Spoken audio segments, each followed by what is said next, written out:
So you already know what time it is, baby. We got the moon in Aries at the moment. So basically, when the moon is in Aries, it's time to basically light that fire up under your ass. And of course, get to your 1-2, get your pivot moving. Of course, get yourself situated, get yourself direct, and of course, get yourself nice and fresh, new, aka Cardinal fire. So this is pretty much predicated towards gearing up, taking that charge, and of course, being direct. No beating around the bush. Basically, go ahead and basically do it. This ain't the time to basically be procrastinating. This ain't the time to basically be being lazy at the same time to basically be doing none of that because Moon in Aries, that Sun in Aries, Mercury in Aries, and of course Jupiter in Aries and Chiron in Aries. So it's going to bring experiences. It's going to bring direct energies, and of course, it's going to bring direct force. But of course, Chiron is basically going to remind you of your mistakes. But basically, being that we got the conjunctions and of course all the aspects that's hitting it. Feel me? You don't want to pretty much put yourself into a situation of having strong conjunctions with setbacks or minor situations or circumstances that pretty much didn't play out in your favor. So basically, it's now time to basically get up off your ass, get serious, get personal, and of course, get grimy, and of course, get very serious towards what you're trying to basically bring down to the surface, which is in the next 365 days. So basically, we want to basically run it down real fast. About to get into your moon sign, your sun sign, and we're gonna basically get into the tarot card, and of course, we're gonna see basically what's popping, and of course, what's going on. You also got Saturn and Pisces as well. So basically, this is making your reality, making your dreams a reality. And of course, we're about to have Pluto going into Aquarius tomorrow. So you already basically know what time it is, and of course, you already know what's gonna basically happen. We're all gonna be going through some forms of transformations, dealing with our associations, our uniqueness, our originality, and of course, the way we come together, and of course, the way we get things done. But basically, for and foremost, we're gonna basically go ahead and of course get into these Aries energies, and of course see what you pretty much need to go ahead and of course start being bold and of course initiating. Now, when you got if you got the moon in Aries, all right, so we got the moon in Aries and sun in Aries, so of course this is pretty much playing out the conjunction, a strong conjunction. So when the moon is in Aries, that means we all gonna basically be reacting impulsively, doing things without thinking, basically saying things without thinking. And of course, we are gonna put ourselves into situations of shoot first, ask questions later. That's pretty much going to basically be the energies that we are going to basically participate in ourselves in. So basically, we're about to go break it down real fast. We're going to start with your houses. Feel me? Now, when you get into the houses, we're going to get all into the aspects. And of course, we're going to basically see how it's going to basically be affecting you in aspects and, of course, areas and locations in your houses. Now, all cardinal signs, which is Capricorn, Aries, Cancer, and of course, Libras, you guys are going to basically be feeling the strong effects because basically you are the cardinal space and location. And of course, wherever you have these, adding your charts and your placements, you're going to basically be feeling these strong effects. That's going to basically affecting you in a way that can be good or bad. But of course, it's going to be bad, of course, if you have a bad mentality, if you have a bad way of showing up. But it's going to be very good and very sexy if you got a positive way, a positive demeanor, and of course, a positive outlook on it. So basically, we're going to get into your first house. Math, you were Aries ascendant. You got Aries in your first house.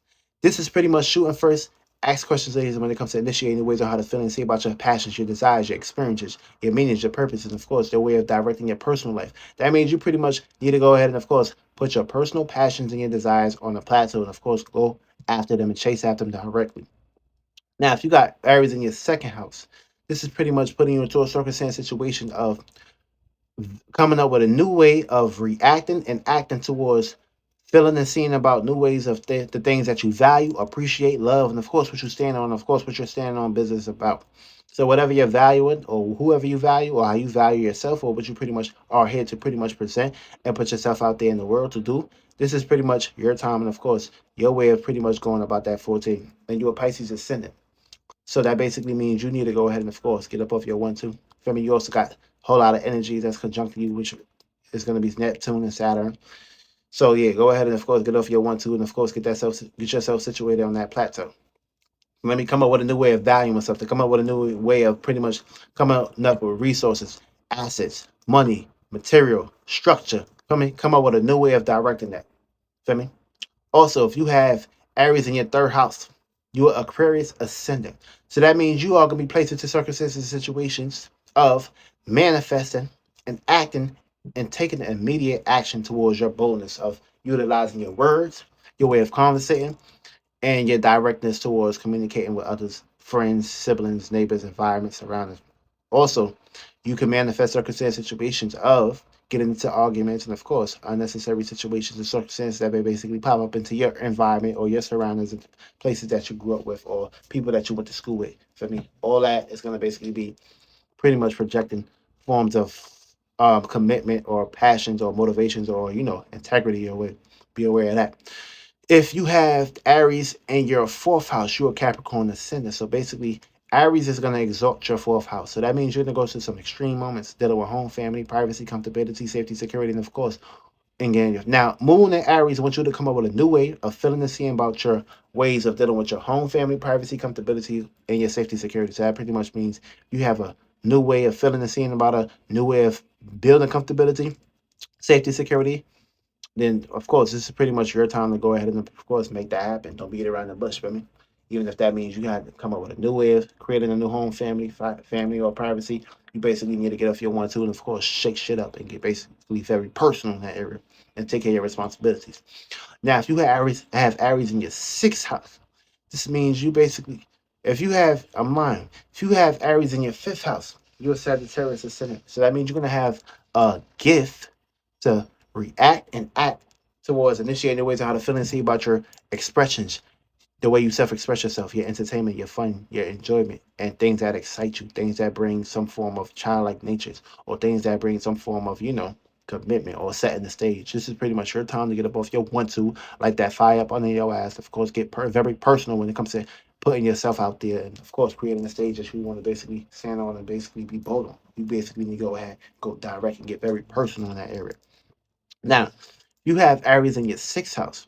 You're a Scorpio ascendant. So pretty much you need to go ahead and light that fire up under your ass, get up off your 1 2, and of course, come up with a new way of reacting and acting towards feeling and seeing about a new work, a new health, a new way of pretty much conducting your routines, things that you do on a scheduling basis, things that you do every day, the way you service yourself or how others serve you. I mean, you need to come up with a whole new way of coming up with a direct way of going after your new way of developing your passions and your desires towards what you do on a day-to-day basis. If you're a Libra ascendant, this means you are going to be on the opposite end. So that basically, what does that mean? That means you're going to be basically the 180. You're going to be basically the basic opposite of what we basically should basically be doing.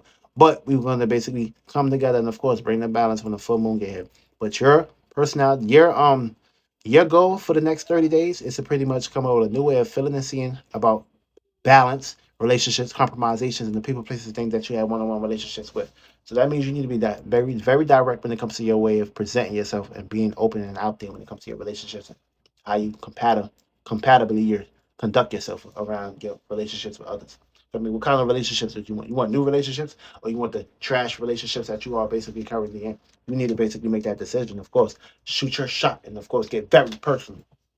Also, if you got Aries in your eighth house, this is putting you into a circumstance situation of being a Virgo ascendant. So by default, you need to come up with a new way of feeling and seeing about your desires, your passions, your goals, of course, your secrets, your secret admirations, your secret um intentions, your secret desires, the things that you do behind closed doors. You pretty much need to come up with a whole new way of going after that and changing that. Things that's and ways that's where it's gonna work for you and present yourself for you. If you got Aries in your ninth house, you need to pretty much jump off the porch, look at the bigger picture, and of course, come up with a new way of feeling and seeing about your experiences, your meanings, your purpose, your expansions, your growth, and how you conduct yourself on looking at the principles and looking at the bigger picture in life. If you got Aries in your 10th house, you need to come up with a new way of feeling and seeing about your status, your career, your goals, your responsibilities, your duties, your obligations, and what your reputation and what you're putting the title against. Feel me? What kind of title, what kind of presentation, what kind of things are you known for? Are you known for being a bum? Or you known for being weak, lazy? Or you known for being someone that pretty much handle business, get things done, and of course, presenting um, a land or outcast for everyone else in good ways and good manner. Now, you got Aries in your 11th house. That means you need to come up with a new way of feeling and seeing about your groups and associations, who you conduct yourself with, who you hang around with, and of course, what you are presenting, what you are publishing, of course, what you are putting yourself out there. Are you even putting yourself out there or are you pretty much hiding behind the scenes? I mean, you need to go ahead and, of course, get yourself situated in that area. And last but not least, if you have Aries in your 12th house, you need to come up with a new way of reacting and acting and feeling and seeing and expressing and experiencing and being very bold and very direct towards chasing your dreams. What kind of dreams do you have? Nightmares? Or do you have dreams that make you want to basically keep presenting and, of course, keep harnessing things on earth? Now, you know if you're planting good seeds or bad seeds when the full moon get into Libra. But right now, you need to get off your 1 2. Go directly towards your dreams, your imaginations, your into your fantasies, your delusions, and of course, secretly get yourself situated in that area, and you'll be at. And that's gonna be